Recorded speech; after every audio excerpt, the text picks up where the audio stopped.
Have you ever noticed something strange about the people in your life? The moment you stop being easily reachable, the moment you pull back, go quiet, become less available, something shifts. People who barely texted you suddenly need you urgently. People who took you for granted start paying attention. People who never asked how you were doing are now knocking on your door. Why does that happen? Here is the paradox nobody talks about. The more you give, the less you are valued.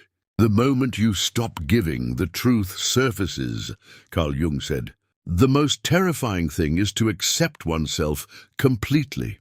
And the reason most people never do that, the reason they keep giving, keep showing up, keep being available, is because deep down, they are afraid of what happens when they stop. But here is what actually happens. People reveal exactly who they are, not who they pretended to be, not the version they showed you when they needed something. Their real nature, raw, unfiltered, undeniable, and that truth, it will either free you or break you. But either way, you will finally see clearly. The question is, are you ready to see? Because what comes next is going to be uncomfortable. And it should be. You were never taught this. Not by your parents, not in school, not by anyone who claimed to love you. You were taught to be good, to be helpful, to respond quickly, to show up, to never disappoint. To be the person people could always count on, and you believed that this made you valuable. You believed that your availability was proof of your love, your loyalty, your worth, but here is the cruel truth. Your availability was never seen as love. It was seen as a resource. Carl Jung spoke about the persona, the mask we wear to be accepted by the world.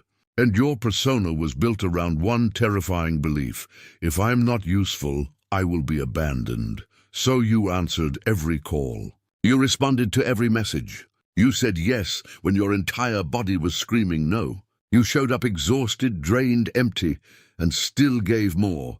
And what did you get in return? People who called only when they needed something. People who disappeared the moment you needed them. People who mistook your kindness for weakness and your loyalty for desperation. Does that sound familiar? Because if it does, you are not alone. And you are not broken. You were simply operating from a wound you never examined. But the wound goes deeper than you think. And to understand it, you need to understand what is actually happening inside you every time you say yes when you mean no. That is exactly where we are going next. Your brain is not betraying you. It is protecting you. Just from the wrong thing. Every time you feel the urge to respond immediately, to explain yourself, to fix someone else's emotions. That is not love. That is a fear response. A deeply conditioned, automatic, survival-level fear response. Jung called it psychic energy. The total force driving every thought, every emotion, every reaction you have. And here is what most people never realize. This energy is not infinite. Every unnecessary reaction drains it. Every forced yes depletes it. Every explanation you owe to someone who never deserved one costs you something you cannot get back. Think about the last time you got pulled into an argument that meant nothing. The last time you spent hours ruminating over a text message. The last time you lost sleep, trying to decode why someone treated you poorly. Where did all that energy go? It went into a void. Into someone else's drama, into a dynamic that was never designed to give you anything back. Jung was precise about this. Where your fear is, there is your task. And your task right now is to see clearly, without flinching, that your automatic availability is not generosity. It is fear wearing the costume of kindness, fear of rejection, fear of abandonment. Fear of being seen as selfish, cold, difficult, and that fear, it has been making decisions for you your entire life. But there is something even darker underneath all of this. Because while you were busy managing your fear, someone else was watching. Someone else was learning exactly which buttons to press. And that is what we need to talk about right now. They never needed to force you. They never had to threaten you or manipulate you openly. They just had to learn your pattern. And your pattern was simple. You always respond. You always explain. You always show up. Jung called this projection. People project onto you a role, the helper, the fixer, the one who never says no. And as long as you keep playing that role, they never have to confront themselves. You know that person who only calls when their life is falling apart. They are not calling you. They are calling the role you agreed to play. You know that friend who praises you endlessly, but only when you are being useful. That is not friendship. That is management. The cruelest manipulation does not come with a raised voice. It comes with guilt, with the silent implication that if you do not show up, you are a bad person. That if you do not respond, something terrible will happen. That your worth is directly tied to your output. And here is the mirror moment, the one that will be uncomfortable but necessary. Ask yourself honestly, how many relationships in your life only exist because you keep them alive? How many connections would disappear the moment you stopped reaching out first? That silence you feel right now, that is your answer. Jung said, until you make the unconscious conscious, it will direct your life, and you will call it fate. You have been calling it loyalty, calling it love, calling it who you are, but it was never fate. It was a pattern. And patterns can be broken. The question is, what happens to everyone around you when you finally break it? The moment you go quiet, everything changes. Not gradually, immediately.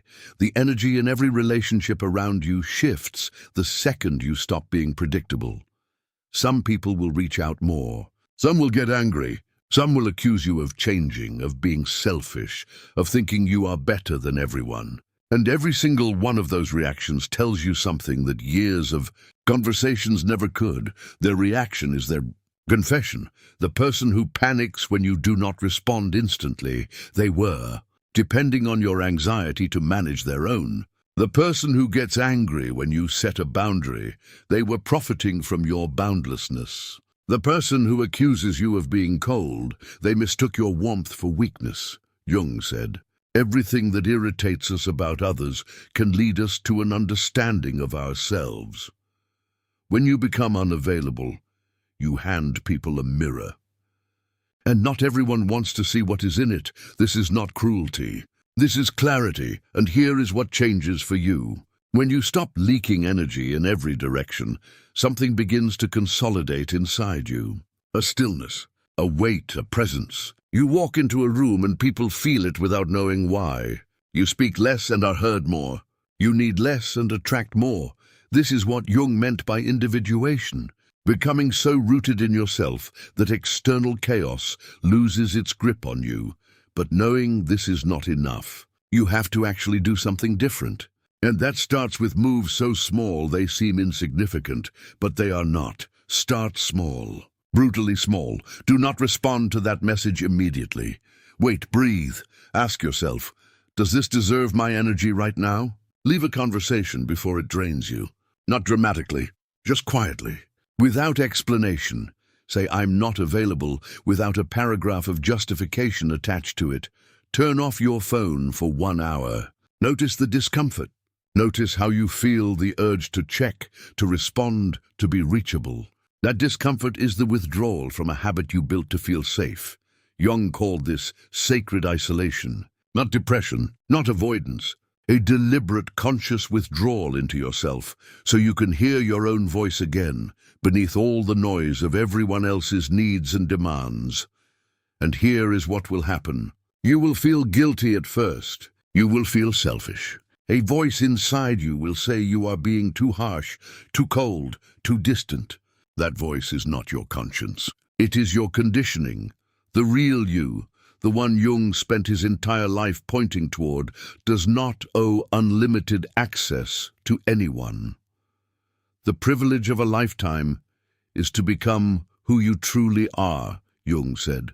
And becoming who you truly are requires that you stop performing for an audience that was never in your corner. You will lose some people. Let them go.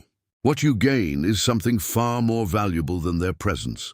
But what exactly do you gain? What does life look like on the other side of this? The answer is closer than you think, and more profound than you are ready for. After the withdrawal comes the silence, and the silence is terrifying at first. It feels like loss, like loneliness. Like you made a mistake, but sit in it long enough and it transforms. The silence becomes clarity. The loneliness becomes solitude.